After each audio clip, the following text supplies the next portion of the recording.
if it doesn't fit into my lifestyle, I'm happy to cut the potential for adding $1 million, because the way that I think about it is I have enough confidence in myself that I think I can find that revenue elsewhere, doing something that I truly enjoy doing. And again, my goal isn't to build the biggest business in the world. It's to make enough money to do the things I want to do on a regular basis. And so that's how I approach it. Let's do this. Justin, as I said, thank you so much for this. I really appreciate it. When I go back through a lot of my messages when people like looking for new guests and different guests, a name that consistently comes up is Justin Welsh. So you're a man in high demand, and I'm looking forward to getting into this detail, man. Well, I appreciate that, first of all. And thanks, Darren, for having me, man. Looking forward to chatting with you. Of course, of course. What's so interesting about you is the fact that you're very honest, you're very transparent, and a lot of the stuff you do is available online. You know, you speak your mind, you always articulate your thoughts really well. But I think what I want to get into at first is really, why is it you do what you do?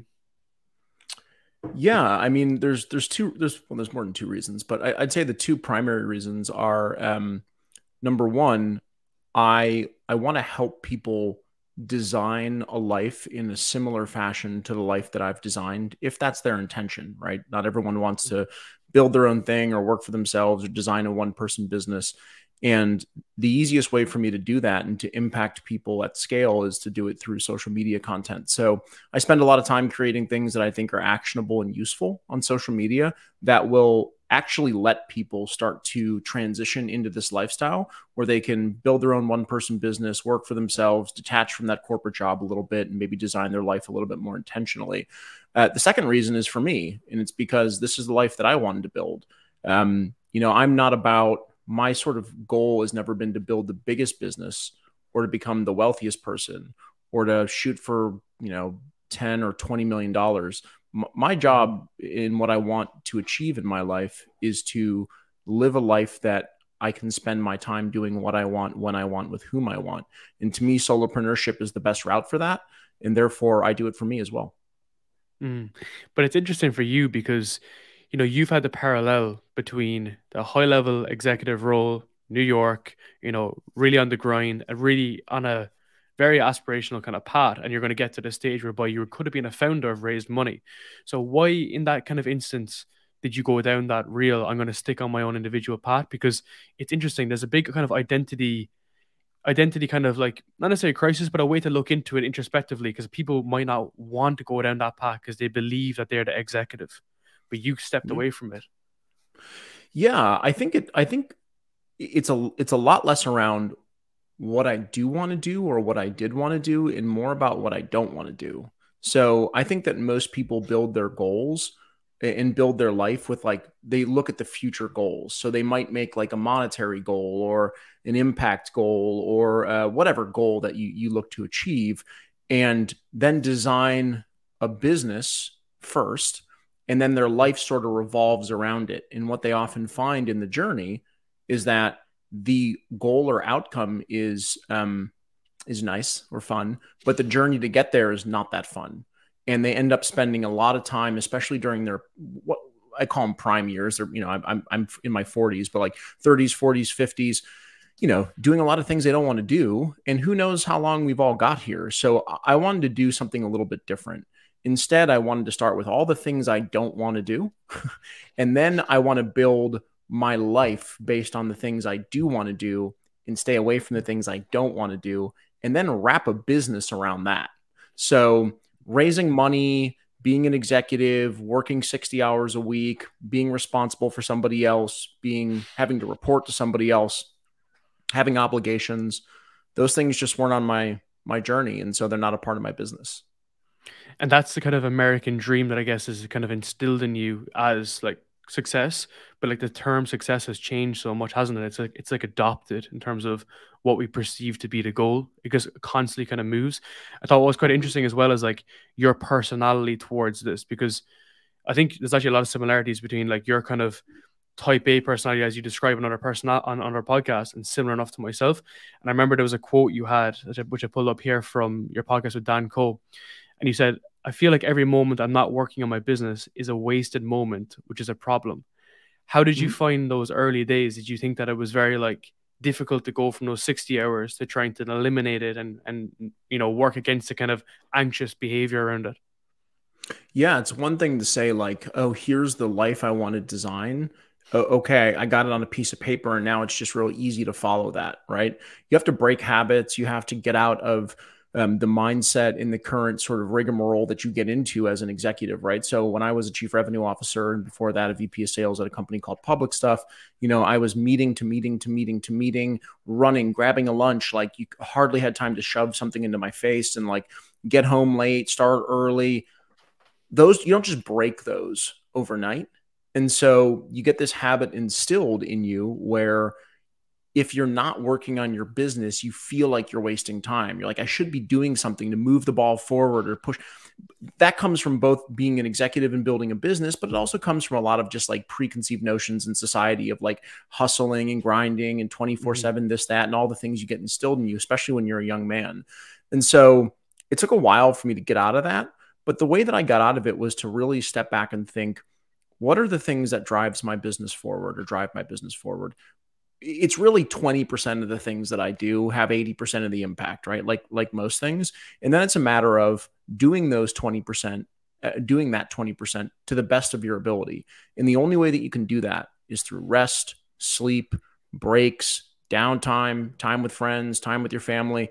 So if you don't build that in and you can't break that habit, you're just going to wear out and you're going to end up burned out all over again, which is the opposite of my intention. You end up back to where you were last time. It's pretty much like a reflex kind of motion, isn't it? That where you have to unlearn how you were originally doing it, and then apply all these new principles. But in like practical sense, how did you break that down? Because I even see yourself now, like you're much Yeah. fitter, as you explained on other podcasts before. You got much healthier. Did you just Mhm. try to segregate those times in your day so that you were eating better, walking with your wife, and kind of Yeah. enjoying life more, so that you were more targeted in what you're doing?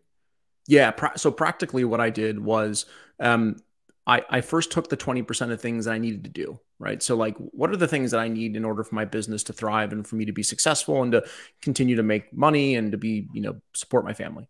And so I kind of threw all those down on a piece of paper. And then I started really combing through them and saying like, okay, is it true that this is the 20 part of the 20% that drives business? And I went through that exercise. And when I was done with that exercise, there were a few things that were left on my calendar, right? So an example would be I have to write my newsletter every week. So writing my newsletter gets sponsorships. It helps me deplatform my audience. It does a lot of different things, builds trust with my audience, so on and so forth. I have to create social media content. So that Mhm. is part of what I have to do. I'm writing a book. So I have to put time on the calendar for that or else it doesn't get done. Those are things that drive my business forward. All the other stuff got pared away. And then it's like, okay, well, what are the things that drives my life forward? Well, for example, I like to go to the gym or to walk every day. So my wife and I either walk 5 to 6 miles or we go to the gym for 60 minutes. So that gets installed on my calendar. I have to, call my parents. I don't put that on my calendar because I just remind myself to do that. But like at the Mhm. end, I'm left with like 3 hours a day of obligations that are part of the 20% that I have to do. And so each morning I wake up and I look at my calendar and I just rearrange things. Like I Mhm. like to go to the gym in the morning generally, but I can't always go. Sometimes I have, a doctor's appointment or whatever. And so I can just shift it around and do something different. But planning it with my calendar makes sure that I commit to something and that I accomplish it versus just like hoping that I remember or, thinking about doing it. That's the practical way that I stay involved with it. Yeah, I think your overall lifestyle design has just kind of dramatically improved. And isn't it funny how like you compare it to your traditional career or how you were told to go about your career was that, oh, you go in, you spend all this time in an office, but now we've learned that this kind of time blocked focus aspect is huge. I saw you write as well about how your overall lifestyle design is you had it engineered so that you didn't have children by design. Do you know it's been a Mhm. huge success towards your business because like, now you're at a point in your career whereby you're really focused on what you're able to do and you kind of move out the noise and it's much more narrow focused. Yeah, I think so. I don't know because I've never had Mhm. children. And it wasn't a choice intentionally so that I could work more on my business. That wasn't why my wife and I chose not to have children. Without going into the details, like that was just a decision that we came to, which was a good fit for our lifestyle. Mhm. But I'm certainly cognizant of the fact that not having children gives me an advantage in terms of being able to focus, having more downtime, being able to work on my business. I'd be silly to think that wasn't an advantage versus, someone with 2 or 3 kids, or a single mom or single dad, like, I have to take care of my 3 dogs when my wife goes out of town. Like, I don't, I stink at that, like, let alone, taking care of children. So I Yeah, can't I'm the imagine. exact same. No, no, I Yeah. completely agree with you because it's a different kind of like mindset approach because I'm in the exact same position. We're so used to that kind of traditional approach, and now you've kind of had a different kind of angle on it, which has improved overall. I think it's really interesting because like a lot of people will try to get that life of abundance later in their career, and you've kind of got to kind of forward moving on it. Like, what would you kind of advise younger people who want to seek that life of abundance? Yeah. I think, like, there's no right way to do anything. And so, like, all advice is contextual, right? So whatever Hmm. piece of advice I'm about to give is like through the context of my life, and, somebody else who is as successful or more successful or whatever than I am Hmm. might give the totally different piece of advice. But here's how I might think about it. When you're young, the best thing that you can do is acquire skills and knowledge. And when I was younger, now this was in the mid 2000s, this was before the pandemic, this was before a lot of the things in the world had changed. The easiest way to acquire those skills was to go move to a big city like New York or LA or San Francisco and work with really smart Hmm. people and work at really smart startup companies. So that's what I did. That is shifting and changing as the work environment changes, but you have to find a way to involve yourself with big ideas, smart people, motivated people. You have to stay away from pessimists. You have to stay away from complainers. You have to stay away from people who use the victimhood to consistently talk about why they're not ahead. You got to pair that away when you're younger. And you got to really get yourself involved in building skills and building a network.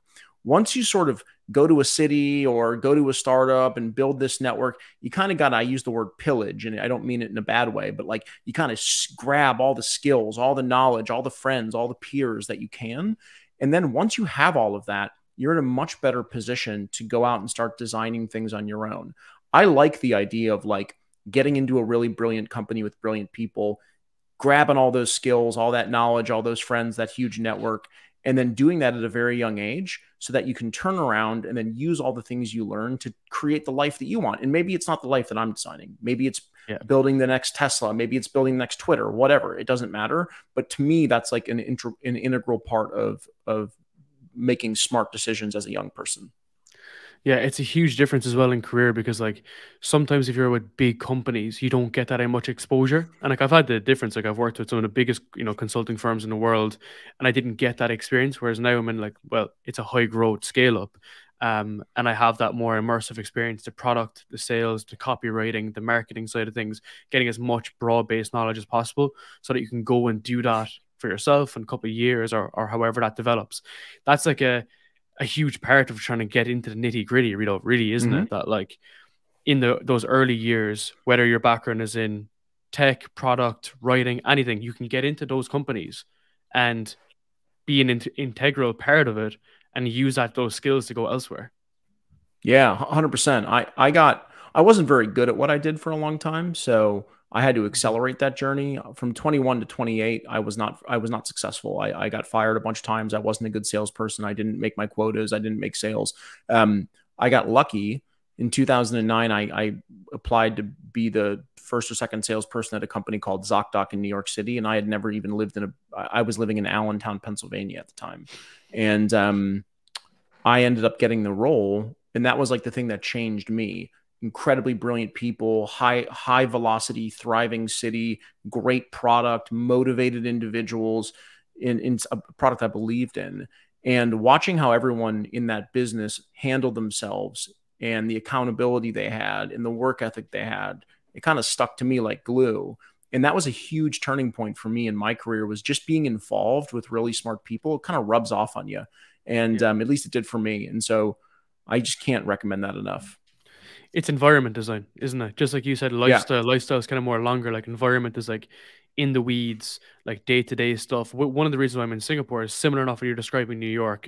Even though my partner's from the US, I've never actually been to New York, but I imagine it's quite similar in terms of like smart people working on a common goal that they're yeah, all behind like a certain idea and you're carrying none of the risk. This is an interesting part of that as well, is that when you're young, you don't have the same risk as the founder or the VC or whatever it is, yeah. and you design that kind of environment, which is quite unique. You're kind of at that like neuroplastic kind of stage in your life whereby you're just learning continuously. Yeah. Um, you mentioned a lot that you struggled in your early careers and then you moved forward in the sales roles in the two SaaS companies you're at, which grew aggressively. Was there something particular about sales that you kind of glued to? Because you can see it even in your writing now that it comes out very naturally that you understand this at a very nuanced level.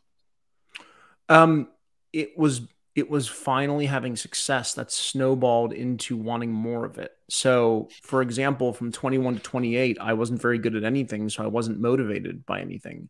I didn't see the fruits of my labor, even though my labor was pretty lazy, to be honest. So, like, I was stuck in this rut. And when I got the job at ZocDoc, like all these things, like I talked about, smart people, great product, great city, right environment, just really, really good things all happened to me at once.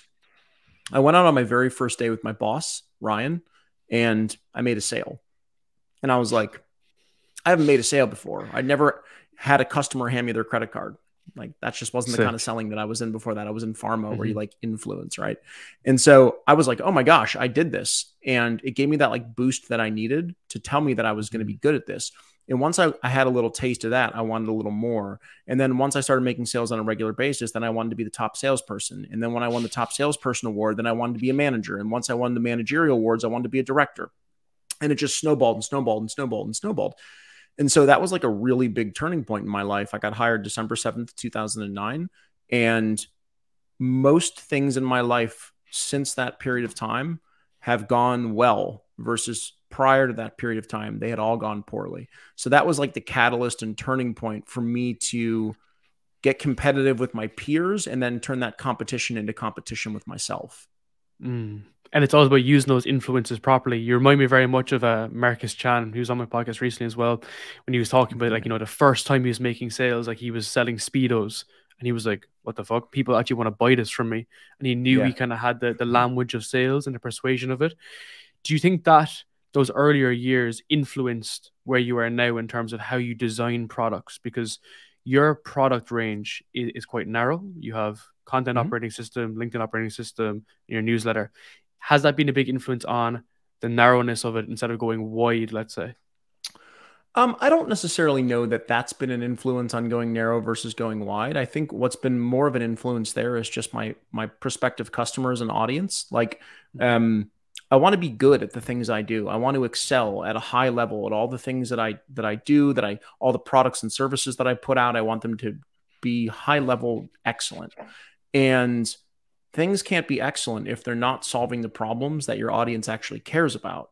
So the way that I stay narrow is by spending a lot of time just interacting with folks who give me a sliver of their attention every day. And by actually interacting and not just ghosting and not just not being involved with the content on social media, like I do it all myself. I'm in there every morning for an hour, sometimes more. I learn a lot. And by learning a lot, I'm able to transform all the things I hear from them into products and services that I have confidence will deliver what they're looking for. And so I think that's why I stay narrow. But as I get older, I want to embrace more of the things that I love. And so I think you'll probably see me start to work on things that I want to do almost regardless if people find them interesting or not. Mm. But at the same time, this is the difference that separates you because you're in the weeds, speaking with people, learning their problems, learning their pain points. You've been able to understand that at a broader level, at a more nuanced level of what they really want. So even if you do write your book and you see how that comes out, you're gonna get a pretty good hit rate because subconsciously you've always been there. And you compare that to some other people who would be completely abstracted from the business. Yeah. Yeah. I like being in my business. I think it's fun to be around your customers and to be talking to them on a regular basis to understand what they want. I don't understand how anyone operates a business without spending a ton of time with their customers. I did it as an executive. I did it as a salesperson. And I do it as a solopreneur running my own business. You're losing so much valuable information if you're not talking to your customers or prospective customers every single Mhm. day. How do you separate working in the business versus working on the business? Yeah, pretty simple process. So, and I revisit this on a regular basis, just to make sure that I'm kind of focused.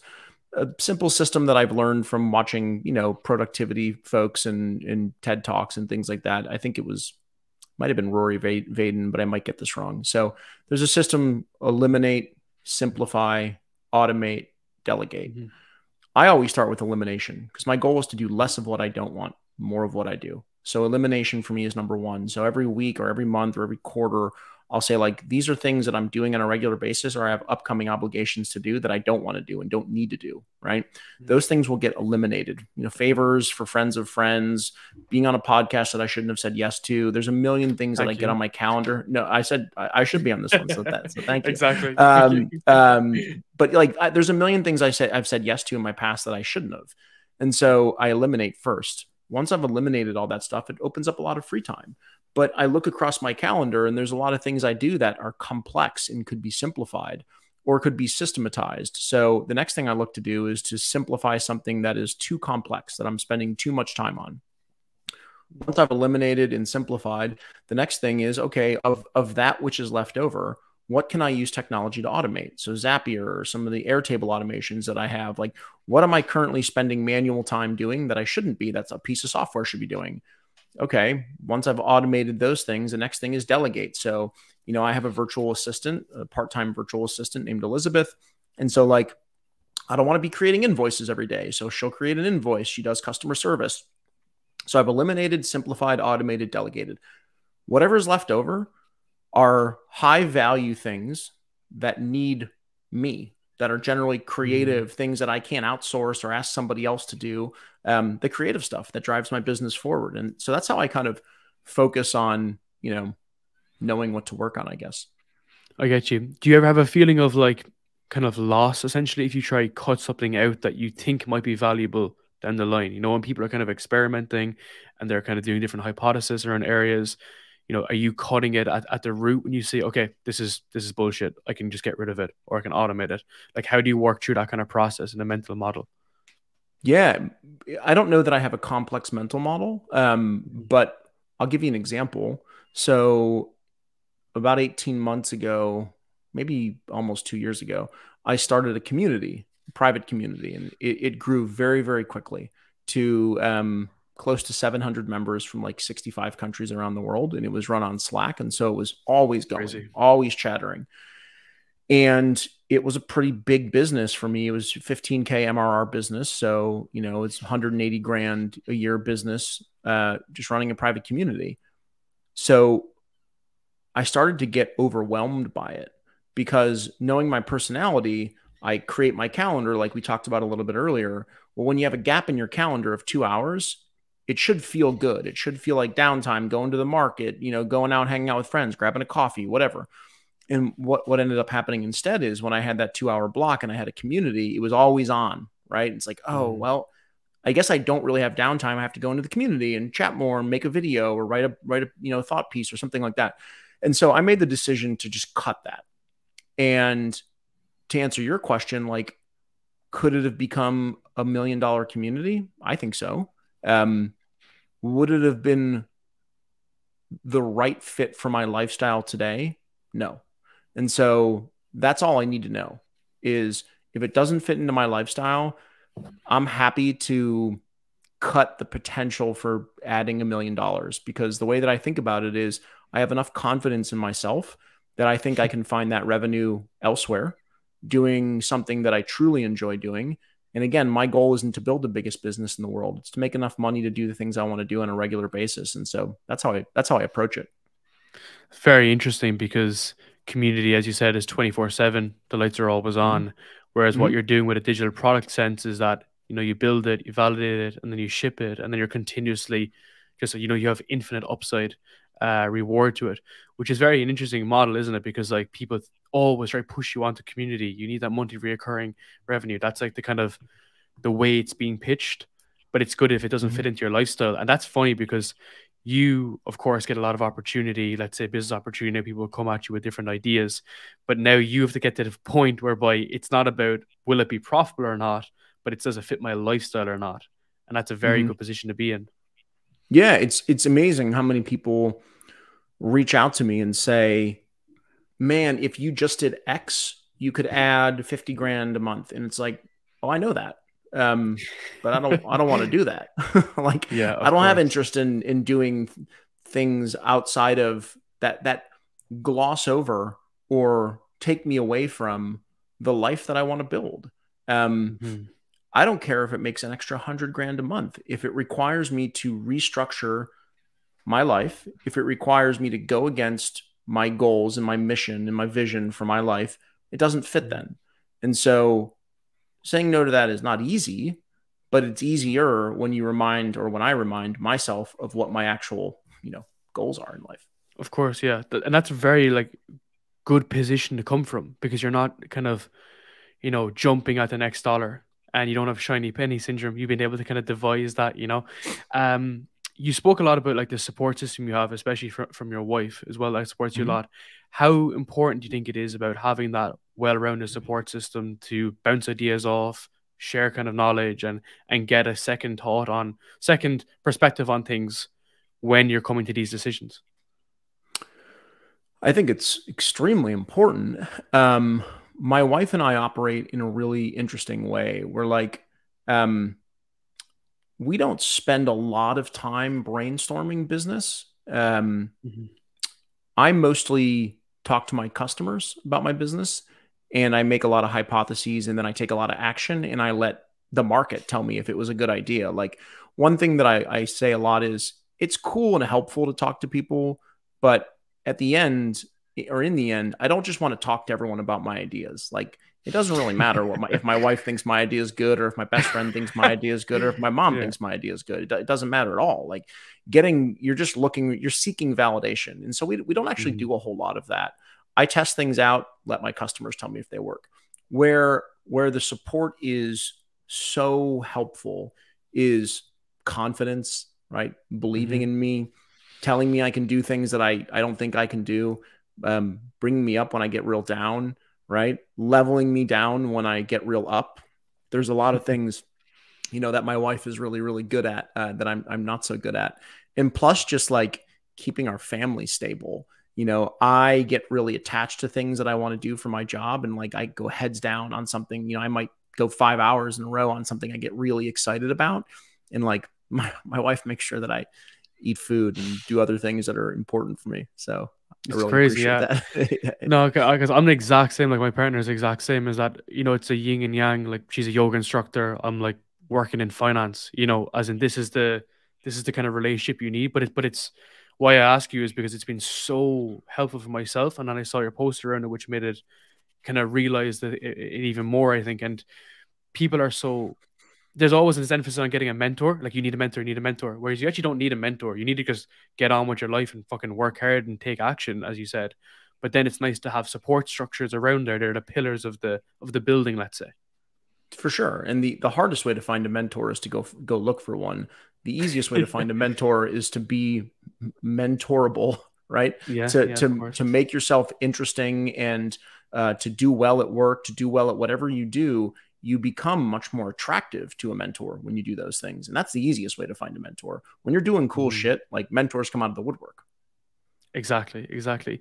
Who do you kind of, let's say, not necessarily look up to, but who do you look around, let's say that where you want your content and your business to go to? Is there some inspiration you get that you would look at frequently?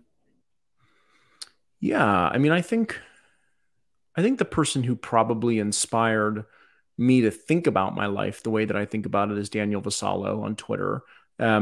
He's a guy who left his job, working at Amazon, making good money, and built his own sort of small business portfolio, right? He calls it a portfolio of small bets. He's the creator of that. And I love that. Like, I think about that when I decided to go after what I call like diversified solopreneurship, is just that wrapped into a different name, right? And so he very much inspired me. I'm inspired by people who live more simply. So there's an author named Fumio Sasaki who writes books called, like, he wrote a book called Goodbye Things, which is like a kind of a primer on living more simply, living more minimally. I think that's really interesting. I like things that are natural.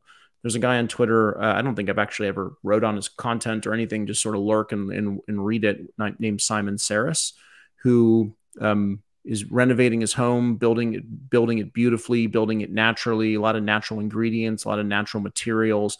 I love that. And that's something that I'm integrating into my lifestyle right now. But outside of that, like I'm more inspired, and this may sound really like strange, but I'm more inspired by the life I want to build. I try not to admire too many other people. I try and simply have my eye on the prize, have that North Star, and just 100% focused on that. Sick. That's you know, if you think about, the attention economy and how our attention is being pulled everywhere, to have that clarity is so unique, and it's something that I've been trying to really inspire towards. So like I try to live very, very, very minimal approach to life, very minimalistic, no notifications, not much distractions in my brain, similar clarity to yourself, and try to get very, detailed on the goal. And it's still difficult, of course. I get pulled in this different directions, and just removing some things outside there, like Mhm. alcohol, taking some time off. I'm actually technically kind of off alcohol for quite some time, and it's allowed me to have that bit more focus. And it's about drowning out the noise and the news, like the literal news that come into your brain, because again, it gets distracts you, doesn't it? Yeah, 100%. I love craft beer and wine, so I'm not super good turning off the beer and wine, but I definitely try my best to stay distracted from the news, to stay Hmm. away from the news, excuse me. Um, I don't always win. Sometimes I lose and I get distracted by something that, makes me upset or angry, and I just try and do less of that. Um, Of course. I think one of the things that's maybe not helpful on social media is you have a lot of like whatever you want to call them, thought leaders, gurus, influencers, folks who are popular, right? And I don't mean that in a negative way, who never really show that they struggle with something, whether that's time or they're eating or drinking or being obsessed with something, whatever it might be, right? Everyone has struggles. Um, and I think that one thing I try and do is never say things like, I've got it all under control or my life's really rearranged in this great way. I have intentions of getting there, but I get pulled in by the news, right? Or I drink too much beer, or like I don't eat healthy, or I skip a day at the gym, or like those things happen to me every week, right? And so I think it's really important to remember that the goal is not to be perfect. The goal is to get better over time. And I think if you kind of keep your eye on that goal as well, and you just kind of have that in the back of your mind, you're probably going to live a more intentional life than if you try and become a productivity machine. 100%. I think there's so much to be said for 80% or 90%. And Dan Go really speaks about that as well with all of his clients, like CEOs, founders. His whole thing is, look, we're not looking for 100. The bodybuilder, Ronnie Coleman, on stage is looking for 100%, but we're looking for 85 or 90%. And if you take that into a business context as well, it sets more like realistic expectations. You still get there, and we're still not taking it easy. We're not going to take a passive approach to things, but it's like you have a better expectation management. And is that something you've kind of given thought to in terms of like how you manage your expectations of your targets, like a $5 million business over the course of a couple of years, but setting like measurable metrics so that you don't get caught up in like the numerics? Yeah, yeah, for sure. So like I'll give you an example. So I know how much my wife and I spend in bills every month, and I know how much we spend having fun, doing other things. So I know basically exactly what I need to make pre-tax in order to survive in the lifestyle that I currently live. Hmm. That is like point A, right? Point B is like, okay, I know how much I need to make to survive and then thrive. And thrive being like investing a meaningful amount of money every month towards retirement, right? So that's like point B. And then point C is like, how much do I think I can make, right? And that's point C. So like they go from, highest to lowest, point C, B, A. And so my goal is always to hit point C with a reminder that everything is okay if I don't. That as long as I get above point A, right? And so that's how I think about my business. And I think that's different than how other folks do because most folks think about growth week over week, month over month, quarter over quarter. I don't think about my business like that way. My goal is not to grow and scale. My goal is to survive, right? To not have this life taken away from me. And so that helps me reframe when I have a day, like if I make less money today than I did yesterday, most people would be like, that sucks. As long as I reach one of the thresholds, I'm fine. Yeah, again, it's questioning conventional wisdom, the way we were taught to think about KPIs and targets and year over growth and compounded year over growth versus the new kind of model, you know? Do you think that when you were younger and you were gaining that experience, that helped you in such a way to give you like a competitive edge in the online space? So from a sales perspective, and I know you've been reading a lot about marketing and copywriting, but even from like a psychology perspective with sales, you kind of understand how to get your message across and build a business around it online. Yeah, I think I don't know if it's really competitiveness because I don't find myself to be in competition with anyone other than myself, right? So like it's a one person competition. I just need Yeah. to do well enough to, survive and thrive.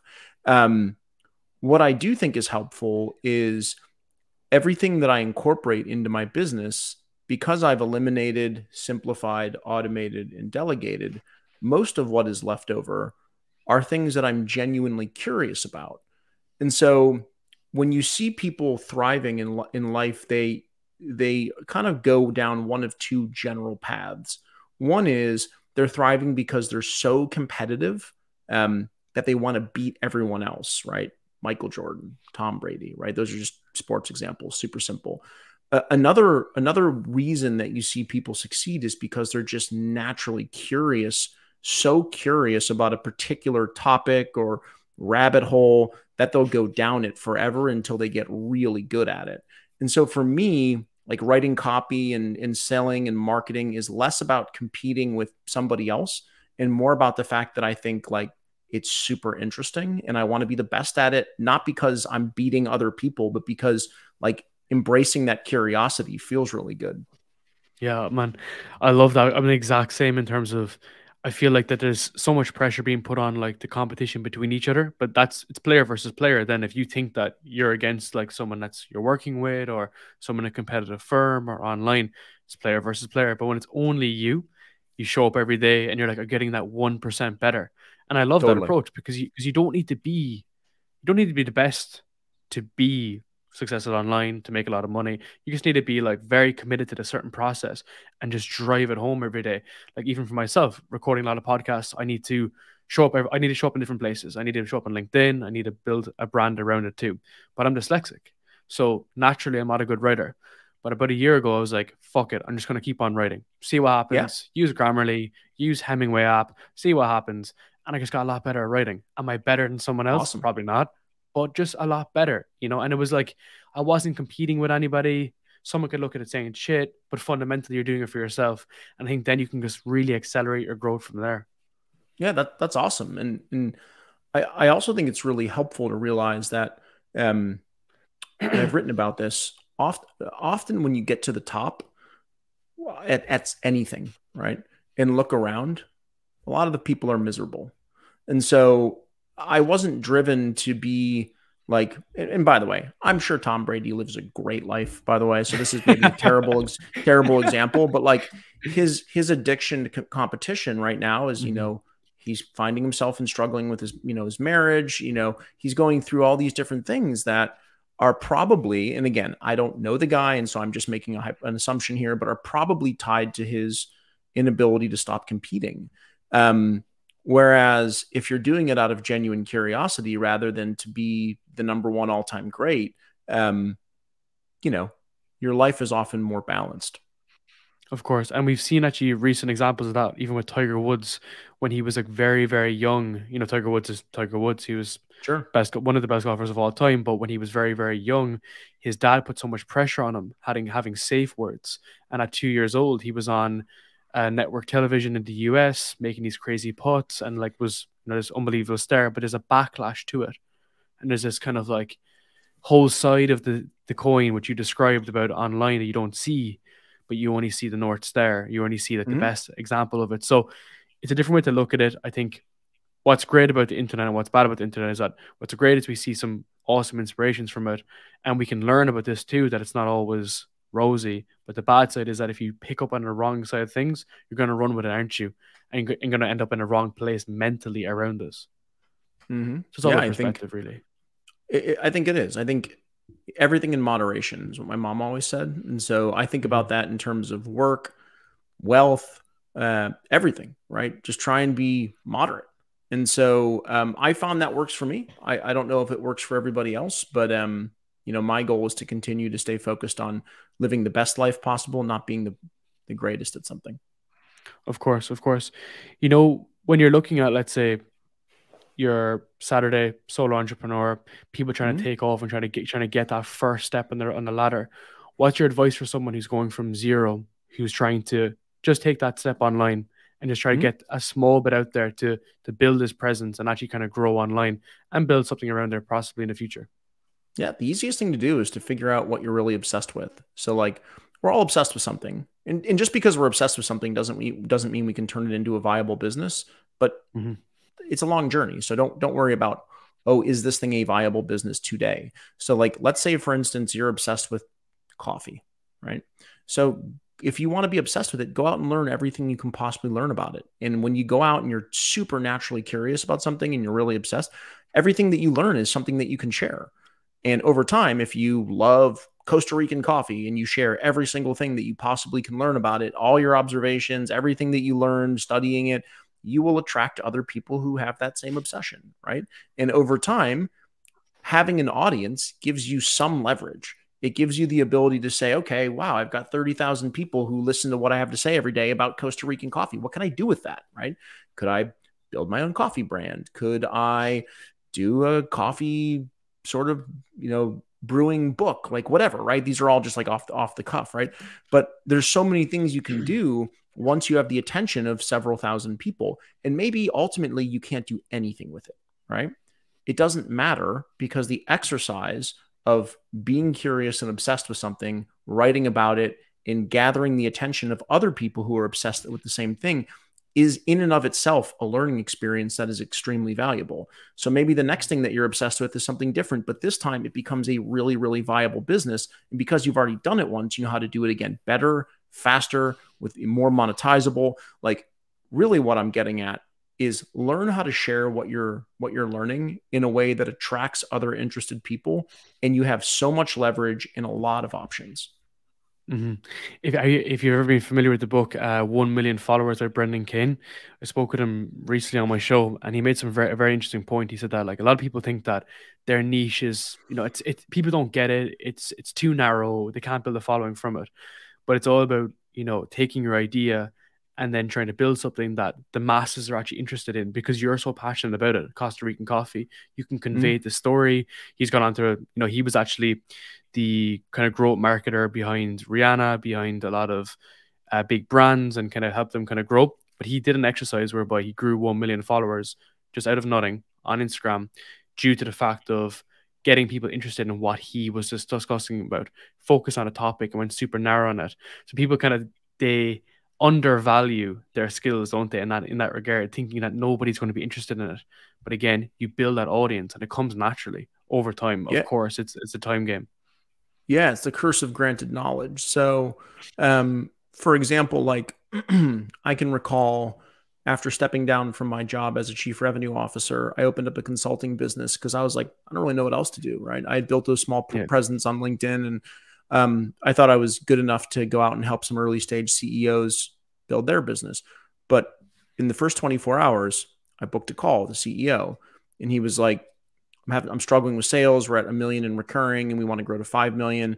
And I was like, I had this big, huge sort of imposter syndrome where I was like, wait a minute, what am I going to teach this guy, the CEO of this $1 million business? I had built a business, a pretty big one, over 50 million, but as an executive, not the CEO. And I got Mhm. really nervous. So like I prepped really hard. I planned really hard. I got all my worksheets together. I came to this like very first meeting with like all this ammunition, ready to have like the greatest conversation in SaaS sales history. And when he showed up, like He didn't know what an MQL was. He wasn't tracking his Mm. sales funnel. He wasn't using any normal software. He didn't have any scripting. He didn't have any cadence. Like there was no go to market strategy. It was just like, oh, I do know what I'm talking about, because Mm-hmm. you think it's so simple because you've been doing it for so long. But all the knowledge I had accumulated came from, you know, what is it, 16 years at that point in time of doing something. And so we tend to forget that people don't know what we know. And therefore, we get imposter syndrome and we don't produce, we don't share. And you'd be surprised to find out that something you think is easy, you could do in your sleep, is worth $10,000 to somebody else. Of course, and I learned that 101 from yourself as well, because beyond my podcast, I have my agency as well, which is KS Media, which is focused on like end-to-end production for podcasts. And in the very beginning, I had the exact same idea. I was like, what the fuck am I going to teach someone? Like, as in, someone's going to come to me, and it wasn't until I actually had a quite a big podcast that was based in the UK come to me, and I was thinking that I was like, from a systemized process perspective, how we put things together. And fundamentally, they had no processes, nothing in place. And it was just sharing information that was at the top of my head. It wasn't like I'd planned it or prepared it, just basic things that come into your head. Yeah. That's that's over time gets very, very it becomes like second nature to you. Did you suffer like a lot with imposter syndrome in the beginning, because you did move from the Justin kind of SaaS perspective on LinkedIn to the solopreneurs? Did you kind of have a bit of a change in perspective? Yeah, definitely. I still do every day. Hmm. I think every day I face some sort of imposter syndrome. Like often I feel like all the good things that have happened over the past 4 years are just like one moment away from being like discovered, right? Like you're going to get discovered that you don't know what you're talking about, or you don't know as much as Mhm. you say you do. And like that always eats at the back of my, I think that eats at the back of anyone who has some success's mind. I've never really met someone who's had a mediocre career who has imposter syndrome. Like imposter syndrome comes with good results because then you feel Mhm. like an imposter, right? And so whenever I talk to people about imposter syndrome, I always say you should be happy that you have it, right? It's something that comes along with being a high performer. And so the objective way to deal with it is to lay out all your accomplishments on a piece of paper, remove your name from them, and then ask yourself, if somebody else shared these accomplishments with me, would I determine it was all luck, or would I say that there was some skill involved? And that is always an objective way for me to go back and say, oh, a lot of really good things have happened here. And like, I can't be that lucky. There has to be some skill involved. And it usually reframes, maybe feeling like an imposter. 100%, 100%. I recently so I do a couple of universities speaking events every year, probably do like mainly towards the end of the year. And every year I show the same slide of my career kind of progression. So each year where it goes, and then also my emotion underneath it. So usually it's a squiggly line that kind of goes up and down and kind of backwards of like my emotion of like the highs and lows. And each year I look at it, I kind of update it, and I see, fuck, I've actually gone like this far this year, and things have changed this way. And it's a good way to bring yourself back to the center, is to look at it on a piece of paper and say, okay, you may be struggling at times, but the trajectory is upwards and we are moving in Mhm. the right direction. But I think we just need to see that data on the actual piece of paper, and be able to make that objective view, because we're always thinking, we always think that we're the most important people, and then we always think that we're not as good as what we've kind of done or something we've achieved. Yeah, 100%. It's a great way to bring yourself back to reality. Yeah, that's the biggest thing. How have you found the transformation overall? So if you compare your executive self, stressed, and in this moment now, how has the transformation been from health, relationships, and overall fulfillment? Yeah, I am certainly more fulfilled. Um, there are times when I wish I had a team of smart people to work with, right? And that therefore I look for ways outside of my one person business to expose myself to opportunities like that, right? So I'm certainly feeling fulfilled, and then I have to find ways to fill gaps where there used to be fulfillment of different kinds. Um, I'm healthier, not where I want to be, but I am healthier. So I think there's an opportunity for me to continue to move that ball forward. Um, I am happier. I am more free. I am more flexible. And I am doing things off of the computer. So when I was at work for somebody else, my day revolved around the computer. And now today, like for example, I might wake up and spend an hour on social media, but then I'll go to the gym and I'll go out to lunch, and 4 hours will go by and I won't have looked at my computer. And then maybe I'll come Mm. back on and catch up with 30 to 45 minutes of work, or maybe I'll spend an hour writing my newsletter, but then I'll close down and go out and meet some friends for happy hour, go out to dinner, or do whatever.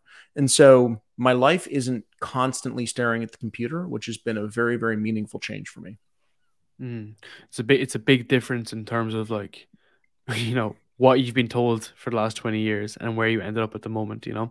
What advice do you have for young professionals who are looking to move fast and really kind of get ahead from that 25 to 30 years old bracket? Yeah. I think besides like surrounding yourself with smart people and working for big, companies that are doing interesting things like we kind of talked about earlier, and besides like going out and sharing some things online that you're learning, like we chatted about earlier, I would think the other thing to do is to realize how cool it is. And when I say cool, I'm like, throwing up air quotes, like how cool it is to be successful. Like when you're younger, you think being cool is being in great shape and dating the people that you want to date and all that different stuff and going out and partying. And those can be really fun. And of course, you want to stay in great shape and date people you want to date and all that different stuff. But there's nothing cooler, especially as you get into your 30s and 40s and 50s, nothing cooler than being successful and helping other people become successful. Right. That is just like, I love seeing people who are at the top of their game who help other people shine. And I would treat everything that you do in your early 20s, 30s as like, do it to the best of your ability. Don't half ass it. Like, get in there and be the best, or try and be as good as you can be. Because once you do that, you start to reap the rewards, the network, the skills, the knowledge. And then as you get a little bit older and your priorities change, you have leverage because you spent a lot of your younger years doing things really effectively.